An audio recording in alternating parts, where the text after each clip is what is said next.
From mindfulness perspective, there is no path to happiness, because happiness is the path. And if you think about what I said about happiness earlier, to be happy now predicts happiness in the future, or to be well now will predict your well-being in the future. That would make perfect sense, right? But that's research. So, and mindfulness really focuses on that. It's not a new invention, though. All major religions in the world had traditions and practices that foster mindfulness. Something like chanting, prayers, even singing fosters mindfulness. Such activities as dance, from Maori perspective, haka would be something where you can experience mindfulness. Essentially, everything where you can be, these are all tools to be in the present moment. If you will be focusing in the present moment, there are some activities you cannot think about anything. Playing music, playing piano, a complex thing. There is no way you can think about past or future. You have to be there and now. And the same is with singing. You cannot sing, you will be singing wrong in terms of tone. You need to be in time. You need to be in the present. So there are some activities which help to be mindful. But unfortunately, we get distracted with something else. Also, I want to say that the term, how we use mindfulness now these days, in psychology in particular, was never used that way before. People use different words to describe that, but it's a kind of a secular way to understand the phenomena. So the definition what was proposed by John Kabat-Zinn, who actually introduced mindfulness to the Western world as such, based from different traditions, in particular from Buddhist practices. Mindfulness, how he defined it, was like the awareness that emerges through paying attention on purpose in the present moment and non-judgmentally to the unfolding of experiences moment by moment. So what it really means is not the attention by itself, but awareness that emerges from attention. Awareness is something, it's a bigger thing. If you talk about awareness, it's really hard to explain because we cannot see our awareness. We cannot touch it. It doesn't have color or shape. But we know that awareness is always there. And once you start paying attention to the present moment, you will get something like awareness. Awareness like can be compared to a mirror that reflects everything what we are experiencing, but not affected by it. Awareness is not affected by it. Our cognition does, but not the awareness. Awareness is always there. Awareness is also can be compared to a crystal. When you can put a crystal on different color, it can change the color. You can roll it. But if you put it on a black background, it becomes black, but it's not changing by itself. So awareness is something what we share in common. And my awareness is not different from your awareness. So everybody, the awareness component of every creature is the same. Our cognition is different. Our bodies are different. Things are different. But awareness component, what we have, is something which is there, and we can experience it by doing practice. When we pay attention to the present moment, we are also aware about other things happening, about other people being there, for example. Yesterday, I looked at my cat going on a path from the house up. And if I looked in the window on my cat feels actually on that distance, feels that somebody is looking at him, stop, something wrong, I don't know how it does that.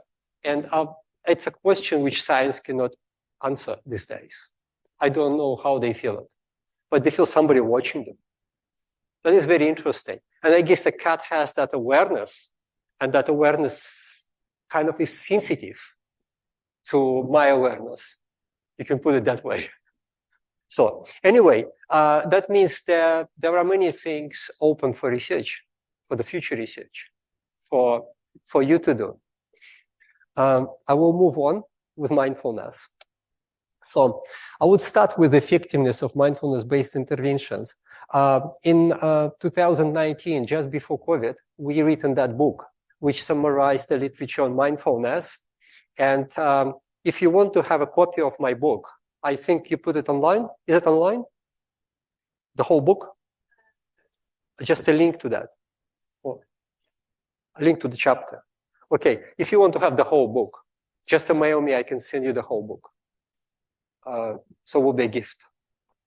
So anyway, mindfulness-based interventions were effective for enhancement of well-being and for the treatment of different mental health conditions, including anxiety, chronic stress, depression, emotional instability, substance abuse, post-traumatic stress disorder, psychophysiological disorders like pain is one of them, and suicidal self-harm behavior. Of course, there are more of that. This is just a list to give you a bit of examples where mindfulness is applied. We applied mindfulness practices in disability sector and also on serious mental health conditions. So basically, if we talk about mindfulness, there are two stages of training. Focused attention is a preliminary training of mindfulness. And the focused attention, you need just to choose an object. It could be anything. It could be a picture, what I have here. It could be a candle. You can look at the light, or you can focus on your breath, which is always with you. We just follow the flow of the breath and try to not to be distracted. You see when your body really inhales and exhales, because the breath is not a voluntary process. If you don't think about it, you do something else, your body will still do it. So the body looked after it, because fortunately we have autonomic nervous system taking care of the breath. But if we focus on the breath, we unite with our body. We are not somewhere else with our thoughts, so we will be there in the present. It is kind of helps you to be in the present. And what you will notice if you do that practice properly, you will notice that what body does, when an inhale, it stops at some stage. And you see there is a gap between inhale and exhale when the neurons switching on another operation. And an exhale goes to a certain point and stop again. There are sort of gaps between inhale and exhale. Once you start focusing on breath, your system, your nervous system naturally return to the state of balance. It just needs a time. For somebody, it takes just a few minutes. For somebody, it takes half an hour. But doing that practice for about 20 minutes a day will make a difference. It's a simple practice, but it is a very important practice. You need to build, it's kind of building up. It's not happy, the changes are not happening very quickly. You need to train on that. So every psychologist who is practicing mindfulness should be doing practice. So if you do that, if your mind wanders away, what usually happens when you just start, then you just, once you remember, you return to your breath again. And you keep going like that. Once you get distracted with thoughts, you remember, oh, I should do practice. You go back. With the time, these periods of distraction will be less, and the focus period will be longer. At certain moment, at certain time, you will be able to sit for 20 minutes and practice. It doesn't matter how you sit. Some people sit cross-legged, some sit on a chair, some sit in a comfortable place, the way they like. But the idea is once you do that, it narrows your attention focus, and it accumulates, which is called state mindfulness, to be mindfulness now. And state leads to trait mindfulness. Trait is predisposition to be mindful across different conditions. So you need to generalize that meditation practice to different circumstances. So you can actually practice whatever you do. If you are in a bus or driving a car, I'm driving a car, I'm practicing. I'm talking to people, I'm practicing. You practice all the time, basically. But to build that, you need to build this small moments first and then expand it. So the next stage, once you're proficient with focused attention and can do it for a long time, you do open monitoring. Open monitoring is naturally arising from being focused on something. It comes naturally. And gradually, what it means, you gradually widen or shift your perspective to awareness, to be aware of different things simultaneously. And then focus on monitoring your awareness instead of anything else. And with attitude of acceptance without reactivity or judgment. If things are coming, you don't judge them, you let them to be as they are, because this is what their natural way. You cannot change things by judging them. You can change things by doing something. So there's no point to judge things. Okay, stay in monitoring state. Be attentive and to experiences that may arise without selection, judgment, or focus on particular experience. So if you focus on particular experience, it sidetracks you from the flow of experiences, basically. And this results in enhanced attentional focus and awareness at the same time, and strengthening your trait mindfulness to be mindful across different circumstances.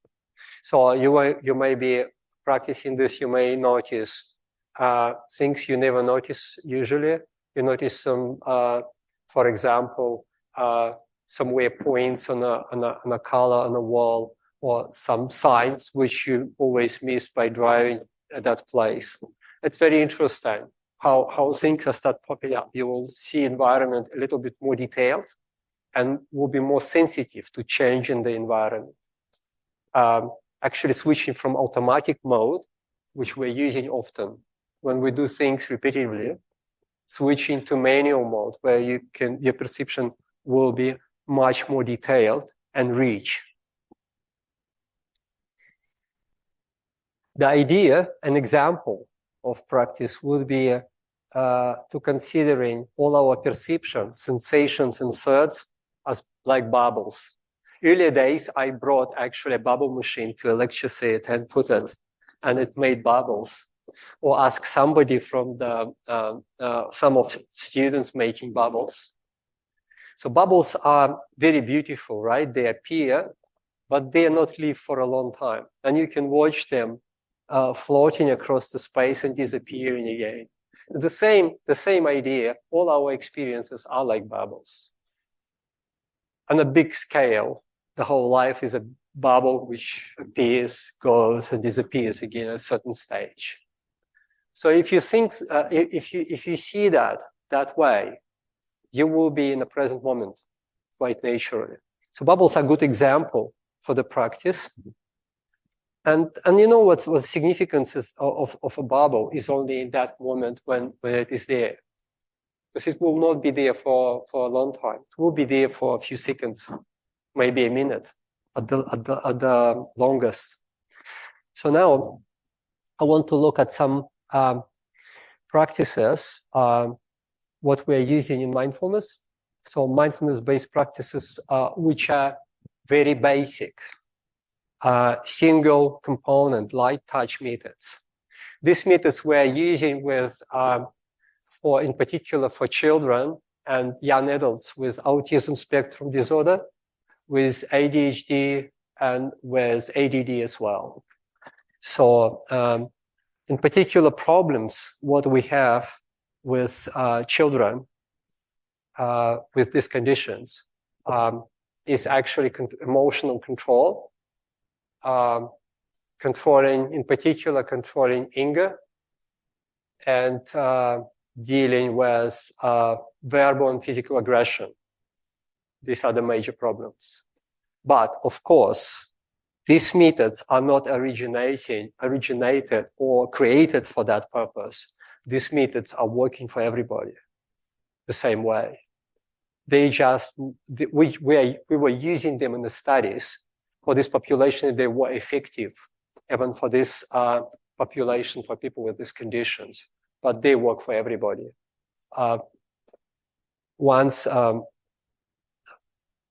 These are sort of very basic practices. Okay, I will start with the first one. The one of the practices, we published a few papers on that applying this method. It is called Soles of the Feet practice. And we also taught that to psychologists. There are many psychologists following this methodology. Like we were teaching psychologists in Singapore applying these methods. I will read the instructions. If you are standing, stand in a natural rather than an aggressive posture with the soles of your feet flat on the floor. If you are sitting, sit comfortably with the soles of your feet flat on the floor. Breathe naturally and do nothing. Cast your mind back to an incident that made you very angry. We all have these incidents, right? Anything makes us angry at some times. And stay with the anger. You are feeling angry, and angry thoughts are flowing through your mind. Let them flow naturally without restriction. Stay with the anger. Your body may show signs of anger, rapid breathing, heart rate increasing. That's what you will notice for sure. Now shift your attention fully to the soles of your feet. Slowly move your toes. Feel your shoes covering your feet. Feel the texture of your socks, the curve of your arch, and the heels of your feet against the back of your shoes. If you don't have shoes, your shoes on, feel the floor or carpet with the soles of your feet. Keep breathing naturally and focus on soles of your feet until you feel calm. It takes a while when you do it. And at some stage, you feel calm again. Practice this mindfulness exercise until you can use it wherever you are and whenever an incident occurs that may otherwise lead to you being verbally or physically aggressive. So this is not for specific disorders only. This is a very good practice to know because that can help you in stressful situations. This can even be helpful in stressful situations if you feel anxiety before a class test or something like that. That will work for you as well. So it works for any excessive emotional responses which we may experience, having anxiety. In this case, it is applied for anger because anger was the dominant problem with certain populations, but we all experience these emotions, and that is extremely helpful. Here, the evidence. Think 2011. Adolescents with autism spectrum disorders can use mindfulness based strategy to control aggressive behavior. If you look at that, we use single subject design here. And the single subject design means that a person, it's an individual, it's its own control. So we're basically measuring them starting at different time points to ensure that there is no time effect. So it's not something in a time. And we use a baseline assessment where we don't do any instructions. We just measure behavior at that moment. And then we do an intervention and see what's happened after the intervention. And you can see gradually, this is the incidence, the graphs show an incidence of, in this case, number of aggressive incidents overall at the baseline were very high for all three individuals with the peaks. The names what we give in behavioral studies typically are pseudonyms. They are not the real names for confidentiality reasons. We have John, Paul, and George here. And you can see that after a while, we did that study. The training by itself was just 5 days. 15-minute session, altogether 1 hour and 15 minutes. And collected data over 30 weeks. That is on the graph. See, that's 30 weeks here. After 30 weeks, the aggressive behavior was almost at zero rate. So there were no incidents of aggression anymore.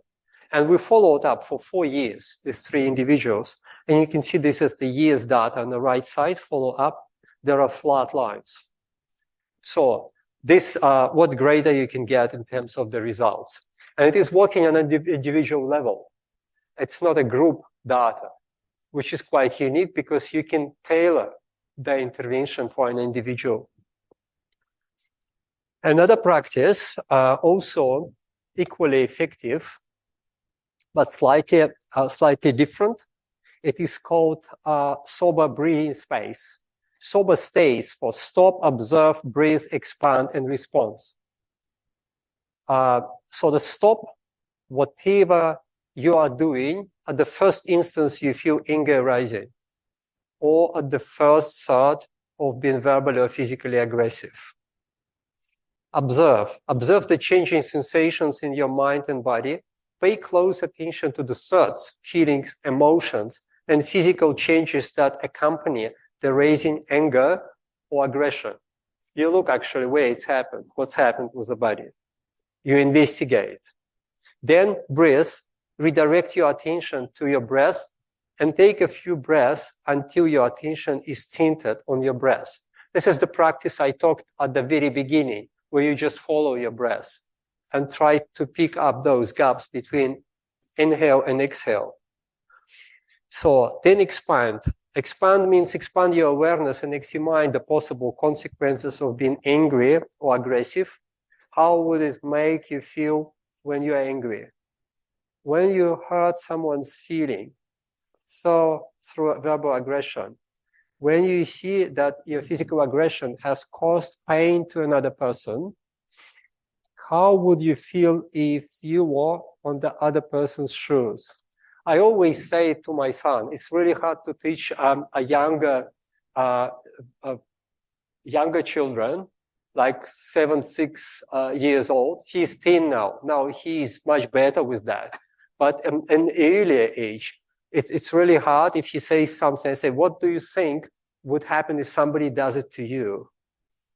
If somebody hurt him in the school, you say, oh, I should do something. I say, no, you don't respond, because you wouldn't like if somebody does it to you. You always need to reverse.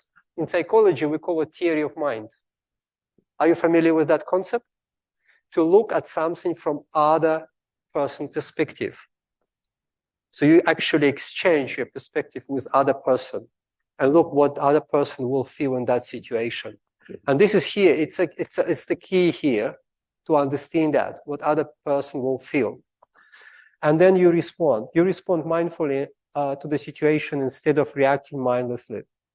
Remind yourself that how you respond is your choice and yours alone. You have the choice to respond mindfully or continue with an old habit of being verbally or physically aggressive. That is also another way of dealing with emotional issues. What we did, we applied that for 4 children with intellectual disabilities, 2 12 years old, 10 and 11. That is exactly that age.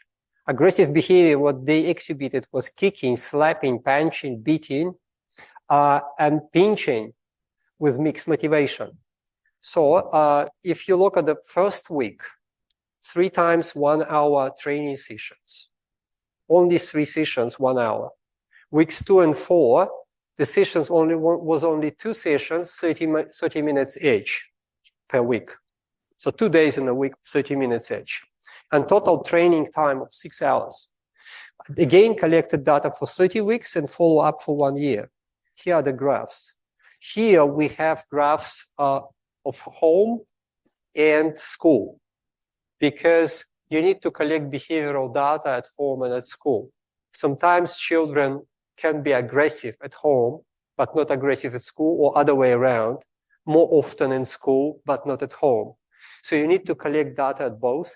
And you can see that the first 2, Donald and John, had high level of verbal aggression at home and at school. But to others, I think Ted and Marco, they have very low incidence at home. There was no verbal aggression at home, but it was higher in school.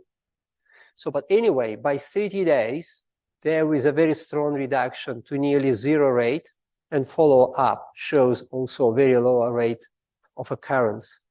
In one, for example, in Donald, you still have a little bit, but we call it, from behavioral perspective, it is called extinction, essentially, of the unwanted behavior. So this is also a very convincing result. Then we also have physical aggression for the same children. With the physical aggression, it is almost eliminated. Also on both at home and in school. And also there is a difference what they did at home and in school. You can see obviously at school more physical aggression for all 4 children, but only for 2 was really a problem at home. This is an evidence, but that is working. And one more practice I want to introduce, which is great for all sorts of things we may suffer from. Yeah? Pardon? No, this is behavioral analysis, where ABA is a different technique. The control group is the person itself. And behavioral analysis, the person is its own control. So what you do, you collect data on a baseline on an individual. You don't do any intervention. You just measure the behavior over a week or 2 weeks' time until it's stable. So you see what is the maximum, what is the minimum. You're absolutely sure that this is a range. It will never go below, for example, 5. It will never go above 10. You know, 5 to 10 is the baseline. And against that is your control. You apply intervention and you see whether it changes, right? That is a control. So every individual is its own control as well. And that is the most robust way to show the difference, where it works for that individual. It's quite different from quantitative research, because I'm teaching quantitative research methods. And randomized controlled trials are a good thing for a population.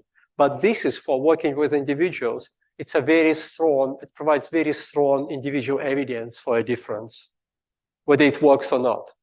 So behavioral methods are slightly different to the, let's say, mainstream randomized control trials, which we are doing as well. So the one I want to read you now is surfing the urge. That is a wonderful practice. At all time, be mindful of arising urges. When you detect an urge arising, focus on places in your body where the urge is present. Except, for example, dryness of your mouth, anticipatory salivation for food, sensations in the abdomen, tightness or heaviness in the chest, and notice its intensity. Be present for the urge. Observe it with non-judgmental awareness. Cradle it without attachment. And remember that it is transient. It will change. It is not permanent. Once you know that, that makes things easier. Bring your attention to your breath without changing the flow, speed, or length of each breath. So you let your breath to be as it is and just follow it. Use your breath as a surfboard to ride the urge as it flows through your arising, gaining strength, peaking in intensity, and then dissolving. Surf the urge for a minute or 2. You know, it's like a wave. You want to do something. Your body wants to push. You want to scratch, for example, a hand. Or you want to bite a nail. That's where it works perfectly for all these bad habits we may have. And you just observe that, and it's like a wave. It goes in intensity. It goes up, up, up, and picking up. At some stage, wave reaches its highest point, and then start collapsing and going down. And it's gone, and you don't see it. It's just a sea there. So that's the same thing as here with all our emotions and urges, whatever we experience in the body or in our thoughts. So anyway, so what you do at this case, serve the urge for a minute or two, shift your attention back to the places in your body where the urge was initially present, and observe transformation taking place, reduction in the feeling and sensations associated with the urge. Return to the breath and observe the urge until it is fully dissolved. So you go to the breath, follow the breath until the urge is gone entirely. Show gratitude to yourself for being present for the urge without giving into it.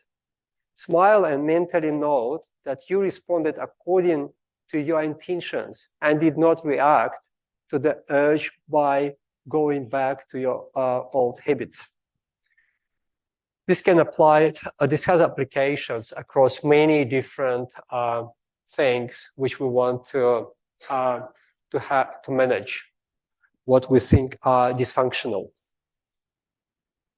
So we also use that for 3 adolescents with autism spectrum disorder, age 16 and 2 17s. Target behavior was verbal and physical aggression in this case. Training spread over 2 weeks.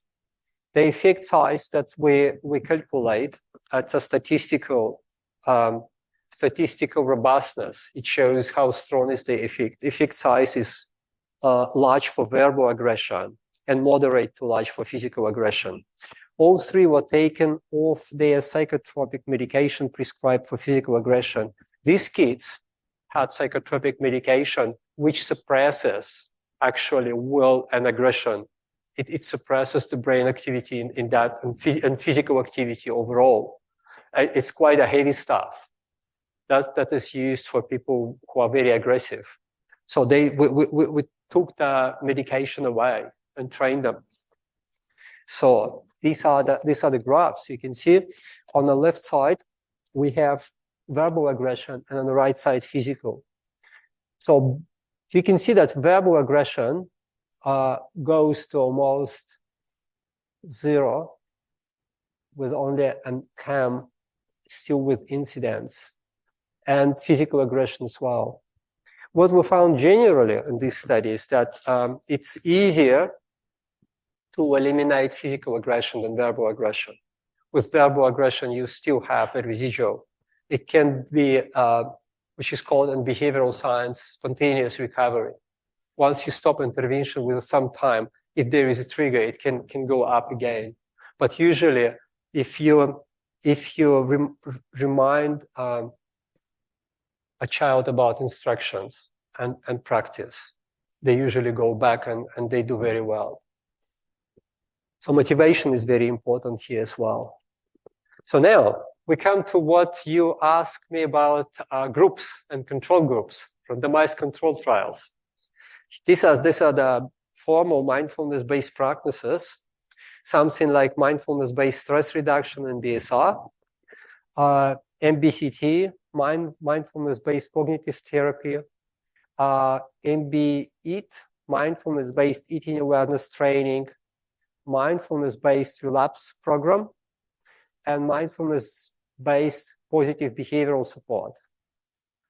And there are also other programs like DBT and ACT, but dialectical behavior therapy from Marsha Linehan and ACT, these are using mindfulness as a component, but their main focus is not on mindfulness. They have also other components in the training, but all those in the blue square and in the blue box, they all pure mindfulness approaches.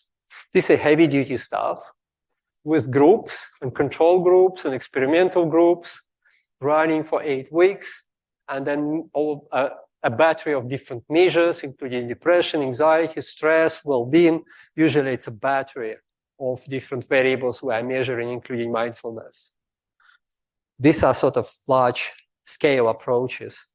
The one MBSR, mindfulness-based stress reduction, was developed by John Kabat-Zinn, and the original version of that program was about 8 to 10 weeks long, with 10 to 30 participants in a group. And They meet together weekly for sessions between 2 and 2.5 hours with one full day retreat or workshop or practice. Outside the class, the requirement was quite high to meditate for about 45 minutes every day. You can split it into sessions, morning and evening. But it's a strong commitment.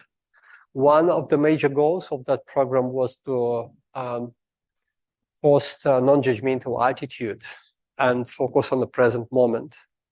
People develop a habit of observing content of their thoughts without being involved into them, without judging them, and return attention to the present moment. It's basically to be observer in a relaxed way. So talking about effectiveness of MBSR, it has studied more than any other mindfulness-based practices. There are so many studies on BSR in terms of effectiveness.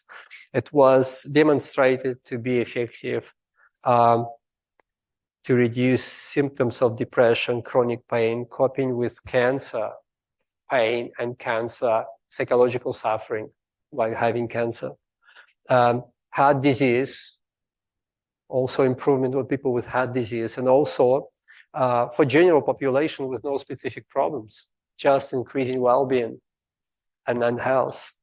However, meditation is as more than relaxation. If you start doing that, you will know that.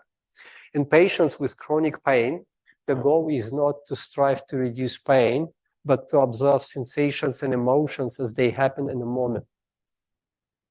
Once you start doing that, pain will go down by itself. So you don't need to, pain reduction is a side effect. And the famous saying goes, pain is inevitable, suffering is optional. I had an accident on Mount Ruapehu myself a few years ago. And my son was 6 years old, and he wanted to jump on a hill. And I thought, I said, hey, wait, I will test it myself first, then you go. And I was too, the speed was too high on ski. I was too fast. And I didn't know what is behind it. And I jumped, and I realized I'm about 5 meters up in the air. And the problem is, for landing, I could land if it would be flat, but it was like that. And when I started landing, my ski were like, bump. And I hurt my face on the surface. It was icy. It was a bit of blood. I didn't realize how much it is. I put my ski, my son is coming, how are you? I said, oh, I'm fine, okay, no problem, but you shouldn't do that. You see what's happened to me, you shouldn't do that. He was very convinced by this example because, you know, how otherwise you can show 6 years old that something they shouldn't do? That was a very good to stop him actually trying it. I was happy with that. And it was a bit of blood. I put the snow there. Snow works very well, you know. And he said, oh, I said, we probably need to go. He said, oh, no, it's such a nice weather and the snow. Let's go and ride one more time. I said, okay, let's go. And we went and people were around. They said, oh, you have blood there. I said, I know, no problem. And we did a few more rides. And then I said, probably we need to go now to the medical center because people started showing me, look at my goggles. A guy came on a snowboard and said, look at my goggles on your face, because it's like a mirror. It showed me the blood and everything. I said, oh, it's a bit too much blood. Took the snow, put it on. And then finally, I persuaded my son to go. I said, okay, we had enough. Let's go. After half an hour about, we came to the medical center. They treated that. But what I do from mindfulness practice, you don't think about pain. You just focus on your breath and you try to be present. And it's not a problem, really. It was a little bit sensitive when they treated it with solution. But then I said, well, would you like to stay here? I said, no, I will go home. And that was my best ride from Ruapehu to Hamilton in a car. Because my wife said, I will drive. I said, no way. Because I will be in pain if you drive, because I will be focusing on pain. Once you focus on pain, your pain increases. If you focus on something else, you be mindful and present, your pain disappears. And I drive in one go without stop. I didn't need coffee because I had so much adrenaline in my blood after that accident. So it was a very nice ride. I really enjoyed driving a car that way. And yeah, when I came home, of course, that was swollen, and then it was a little bit less comfortable than driving. But what the example shows, if you mindfulness helps a lot with actually reducing pain, so you can deal with quite intense pain by doing mindfulness practice. So and you can integrate practice in many different circumstances of your life. Okay. MBCT, mindfulness-based cognitive therapy, or the main principle of that therapy. Let's look at the time. We'll probably need to skip a few slides. The only difference here between MBSR is that it was focused on relapse prevention from depression, because people usually recover very well after mindfulness intervention, but the problem is that they get relapsed after that. So it actually teaches people to